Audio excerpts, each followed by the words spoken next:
There were several models of the Alpine produced between 1959 and 1968. The body shape didn't differ much between models, only performance. We've been looking around, and as far as classic cars go, the Alpine could be considered an entry-level classic. Of course, the prices vary, but generally at any one time there are a few on the market to choose from. This 1963 restored Series 2 unit in the UK was on the market for the princely sum of $9,000 US, or £5,500. It's restored and looks pretty good. It does lack a little grunt, being the early model. For about $7,000 or around £4,000, you can slide into this restored 65 Series 3 Alpine. We found this 1967 Series 5 model for an ambitious $15,000 or around £9,000. The engine was replaced with a 2300cc Mitsubishi power plant. Pricey, not stock, but it may have enough juice to get you and your new hairpiece to where you want to go. There are usually stacks of Alpines on the market, so if the Sunbeam Alpine is your classic passion, get hunting. They won't be hard to find. Here's a challenge for all you classic car fans. Know Your Chrome gives you a peek at some close-ups of classic chrome. Look at the shapes. Do you recognise the lines? Can you tell which car sports this shiny styling? It's too early for clues, but we can tell you it's a car. It's a classic and it's very, very cool. Look closely and we'll give you more hints later in the show. Next on CC, the Classic Car Show, we meet a big black cat, some tips for classic car owners, and we take a pony ride.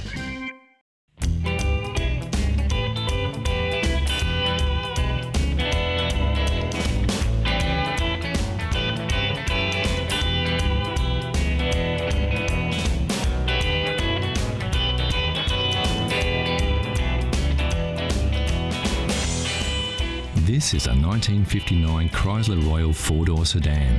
It's in A1 mechanical condition, and due to the simplicity of its six-cylinder Cube Dodge motor, anyone with a few basic skills can keep it that way. Of course, the best place to start is to take a look under the hood. On the left-hand side, check the brake and clutch fluids. No oil leaks are a good sign that all the hoses are intact. Quickly check the fan and inspect the radiator cap and water level.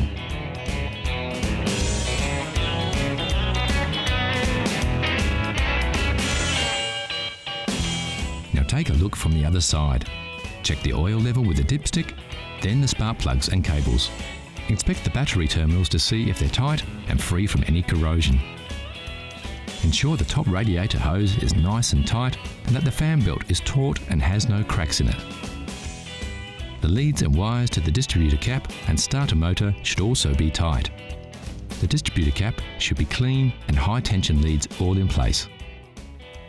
Okay, the engine looks good to go, so always fire her up just to make sure she sounds as good as she looks.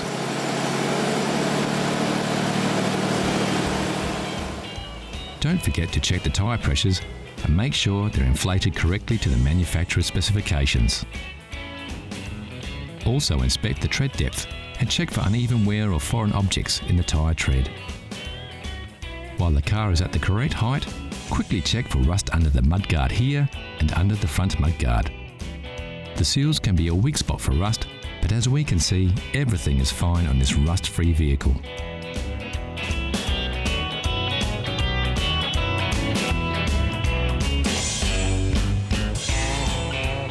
So that's about it.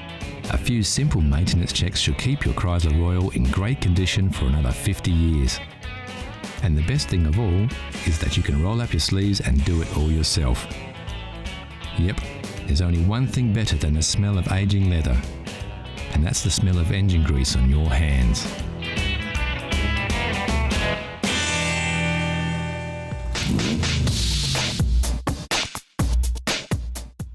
Out of all the cars rolling off factory floors, only a select few will avoid the scrap heap and attain that most coveted of reputations, securing its future as a classic. This is a Mazda MX-5. It has all the features that we think will give it a fighting chance to one day be a collector's car.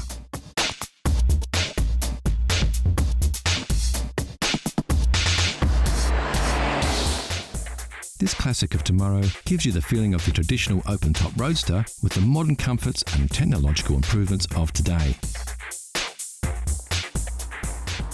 Sure, to really get the most out of this vehicle, you're going to have to look after it well. Keep it garaged as often as possible and hold on to it for 30 or 40 years.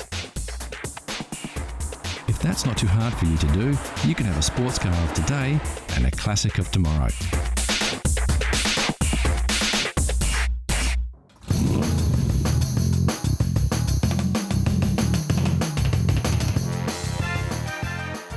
Jaguar has produced a series of elegantly styled and remarkably quick sports cars since the end of World War II, and incredibly, it's a lineage that still continues to this day.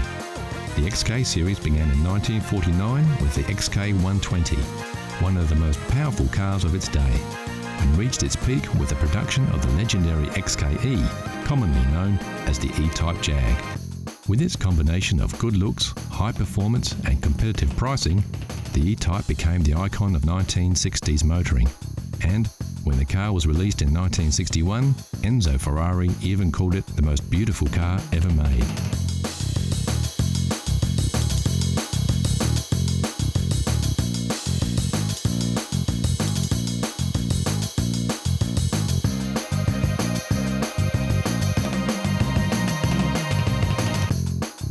Take a closer look at the E-Type and you'll discover it's the heart and soul of another beast that makes this big car purr, and that's the XK150.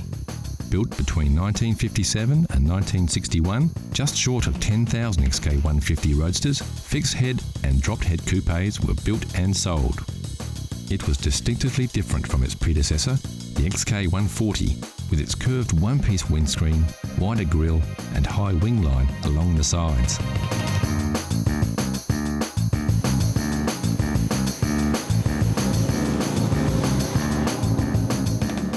Although in production for just 4 years, the 150 legacy lived on under the hood in thousands of E-Types that followed during the next decade. In fact, the Series 1 E-Type was powered by the very same 3.8-litre straight-six XK6 engine that drove the beefed-up XK150S. And boy, what an engine! It pumped out 265 brake horsepower, easily topped 135 miles per hour, and could sprint from 0 to 60 in just 7 seconds.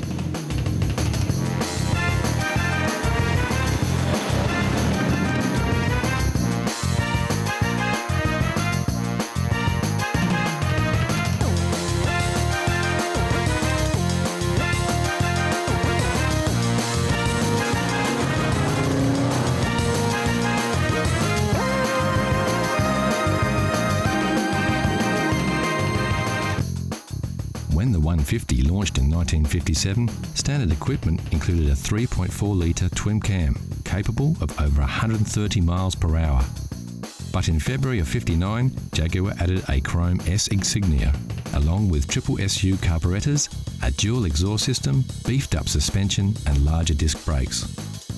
And the 150 didn't just pack a punch under the hood. It came with a beautiful interior that featured stylish leather throughout. Roll-up windows and door handles were also new features, which until then were not considered essential equipment on sports cars of the day. And the result was a combination of excellent performance and handling with a level of comfort and luxury rarely seen in sports cars of the period. The long flowing lines of the hood hinted at what was to come a decade later with the sleek new styling of the E-Type. But its front end, unlike its successor, maintained a traditional look with classic round headlights, the vertical chrome grille, and of course the famous Jaguar badge. The tail end of this Jaguar is arguably even more beautiful than that of an E-Type, with its exceptional chrome detailing. And then there's those familiar twin chrome exhausts that remind us of the raw power hidden beneath this graceful exterior, and of the XK heritage.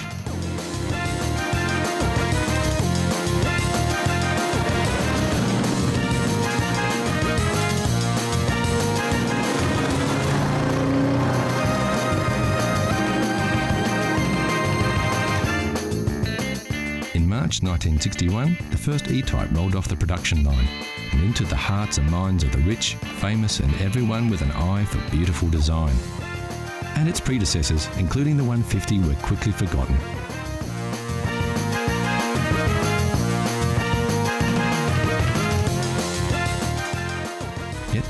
its XK lineage, the stunning styling and superb performance of the iconic E-Type Jag would never have been possible.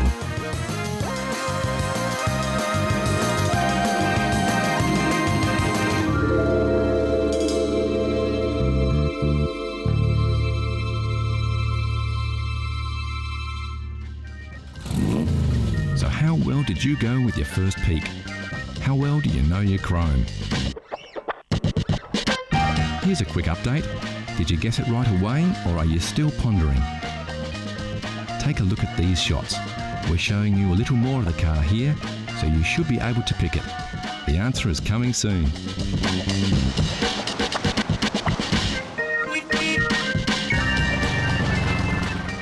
Also coming up, not one but two mules bust out of the stables and go for a run on the open road. So how well did you know your chrome?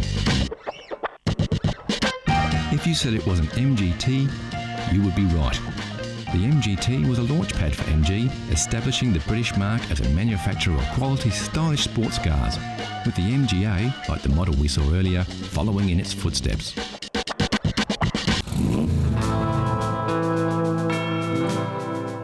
The classic road trip doesn't need a destination or a predetermined route.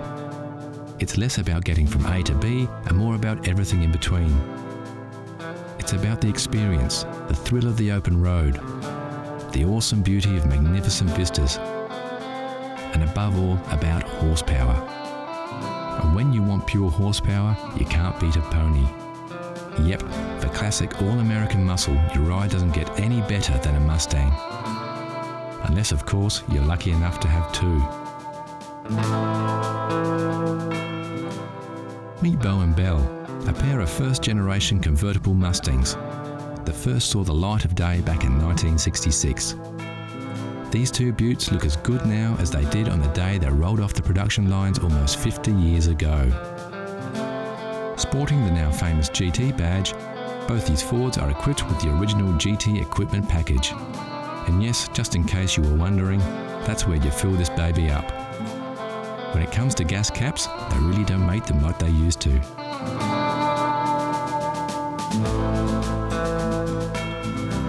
Both these Mustangs feature fully automatic electric soft tops, an original feature built into the car way back in '66. So now that the sun's up, let's get those tops down and let Belle and Bo loose on the open road.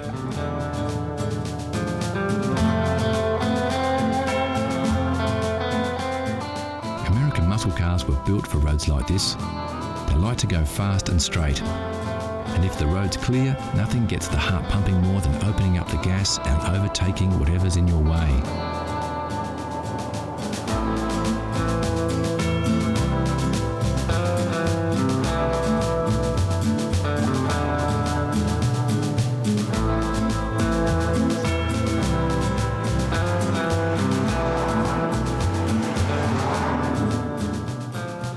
First-generation Mustangs were produced between '64 and '66 and broke all kinds of records when they came out. Over 1.5 million pony cars hit the road in just 2 years, and with so many vehicles out there, tracking down parts is a breeze. It looks like this road trip has taken a quick detour off the beaten track, but as we can see with their short wheelbase and wide track, Belle and Bo look just as good on the dirt as they do on the hard stuff.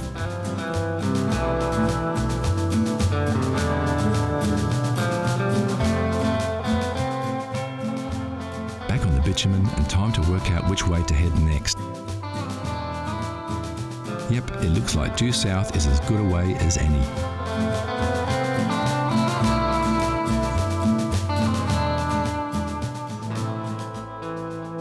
These cars came fitted with many luxury features that are still considered optional extras on many modern cars. Power steering, disc brakes, and even air conditioning were all standard features on Mustangs of the period. Despite their age, driving these Mustangs isn't very different from driving a modern car. Sure, they won't hug the road and don't have the same kind of turning circle, but in terms of ease, they're just the same. The big difference being that today's cars don't have as much style and charisma. So let's pull over and take a closer look at these two beauties. Both cars cars have their original pony interiors with those embossed stallions that remind us of their majestic equestrian heritage. Bose seats are a classic two-tone, while Bell's upholstery is simple and clean. Both interiors are magnificent and their pristine condition belies their real age. Under the hood, these beauts look every bit as good as they do on the outside.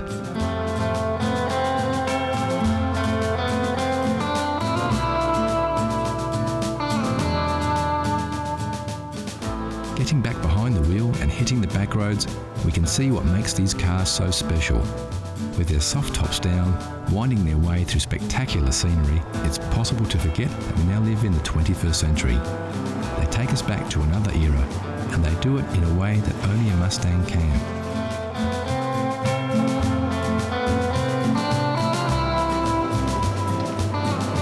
So that's it for this road trip on another road to nowhere. And what better way to bid farewell to Beau and Belle than to watch these two ponies ride off into the distance to who knows where.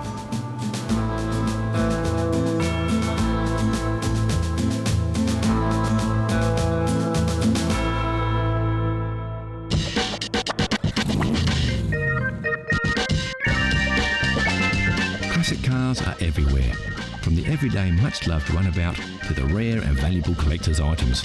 One thing we all agree, there's nothing cooler than a classic. Like this Lamborghini Miura, once owned by international model Twiggy and still oozing 1960s style. Or this E-Type Jaguar, recently voted the world's most beautiful car.